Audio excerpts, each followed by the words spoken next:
مبشر مدثر کی جو والدہ ہیں کہتے ہیں جو لوگوں کا شکر ادا نہیں کرتا وہ اللہ کا بھی شکر ادا نہیں کر سکتا۔ من لم یشکر الناس لم یشکر اللہ۔ اگر تم لوگوں کا احسان نہیں مانتے اور ان کا شکر ادا نہیں کرتے ہو تو تم اللہ کے شکر گزار بھی کبھی نہیں بن سکتے۔ اللہ کی بندی کو جنت الفردوس عطا فرمائے۔ انہوں نے میری شادی کی۔ میرا ماحول دیہاتی زمیندارہ، اور میں جب 4 مہینے لگا کے گھر گیا تو چھوٹے بچے بھاگ کے مجھے ملنے آئے تو مجھے دیکھ کے سارے واپس دوڑ گئے کہ بھوت آ گیا، میری داڑھی پہ بھوت آ گیا۔ یہ ماحول تھا ہمارا۔ تو جب میں نے داڑھی رکھ لی تو مجھے کوئی رشتہ ہی نہ دے اپنے کہ تو مولوی بن گیا اسی طرح ہی رشتہ دے۔ تو مبشر کی امی نے اپنی بیٹی مجھے دی، اور میری زندگی اس وقت کانٹوں کی سیج تھی، میں کانٹوں پہ چل رہا تھا۔ انہوں نے اپنی بیٹی کانٹوں پہ چلا دی میرے ساتھ۔ اس قدر میری مشقت اور مجاہدے کی زندگی تھی کہ اب میں سوچتا بھی ہوں تو حیران ہوتا ہوں کہ اللہ نے کیسے گزروا دی۔ ان کی ساری فیملی نے ان کی مخالفت کی، اس اللہ کی بندی اکیلی نے سٹینڈ لیا اور مجھے اپنی بیٹی دی۔ اب میں رائے میں زندگی وقف کر چکا تھا۔ میں جاؤں تو اسے کہاں چھوڑوں؟ گاؤں لے جاتا ہوں تو ماحول کوئی نہیں، زبان ایک نہیں ہے، کلچر ایک نہیں ہے، ساری چیزوں کے باوجود تنہائی اور تہذیب کا فرق وہ جان لیوا ہوتا ہے۔ اور یہاں اس کو الگ رکھوں تو پھر اس کی کفالت کون کرے؟ میں تو رائے میں ہوں۔ 2 مہینے کے بعد بھی چھٹی مانگتے تھے تو ڈانٹ پڑتی تھی کہ اتنی جلدی جانا چاہتے ہو۔ شادی کے بعد 2 ہفتے گزار کے میں رائمنڈ گیا تو عبدالعال صاحب نے میری کلاس لی کہ تو 2 ہفتے لا کے آ گیا، اتنی دیر کر دی تھی۔ تو ایسا ماحول۔ تو انہوں نے اپنی بیٹی کو اپنے گھر رکھا، میرے بچوں کو سنبھالا۔ 14 برس جب تک وہ بڑے نہیں ہوئے میں الگ نہیں ہو سکتا تھا۔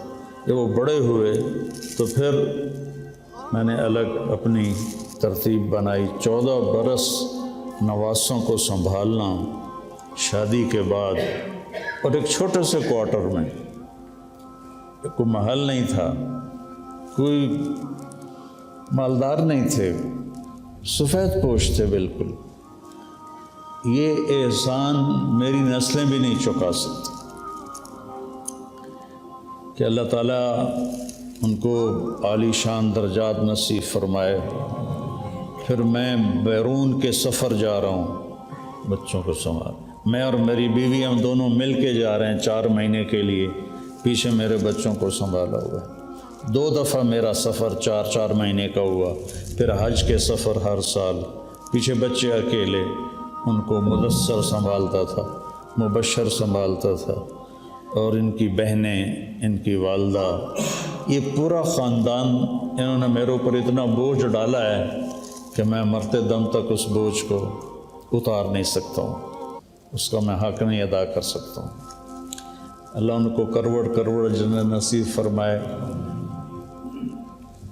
ایسا کوئی نہیں کرتا ہے۔ شادی کے بعد بیٹیاں بوجھ بن جاتی ہیں، لیکن اس نے 14 برس اس بوجھ کو اٹھایا، خوشی کے ساتھ اٹھایا۔ ان کے والد اللہ ان کے درجے بلند فرمائے، وہ اللہ کے ولی تھے۔ ان کو دنیا سے رغبت، دونوں میاں بیوی کو دنیا سے رغبت ہی کوئی نہیں تھی۔ بہت اچھی زندگی گزاری، بہت اچھی آخرت بنائی۔ اللہ ان کے درجے بلند فرمائے۔ یہ اس طرح کے بوجھ اٹھانے والی ماں کوئی کوئی ہوتی ہے، باپ کوئی کوئی ہوتا ہے۔ تو میں اپنے بچوں کو بھی کہتا رہتا ہوں کہ تمہارے نانے نانی، تمہارے ماموں، تمہاری خالائیں، انہوں نے تم پر جو احسان کیا ہے اسے کبھی بھلانا نہیں ہے۔ یہ بہت کم لوگوں کا یہ ظرف اور یہ حوصلہ ہوتا ہے، اور مطلب ہے کہ کوئی دنیاوی کشادگی بھی کوئی نہیں ہے، تنگی ہے۔ تو اللہ ان کو کروڑ کروڑ جنت نصیب فرمائے۔ میں جو دنیا میں پھرنے کے حوصلے میرے اندر آئے تو ان کی وجہ سے، اگر میرے بچے سنبھالے نہ جاتے تو میں تو سفر نہیں کر سکتا تھا۔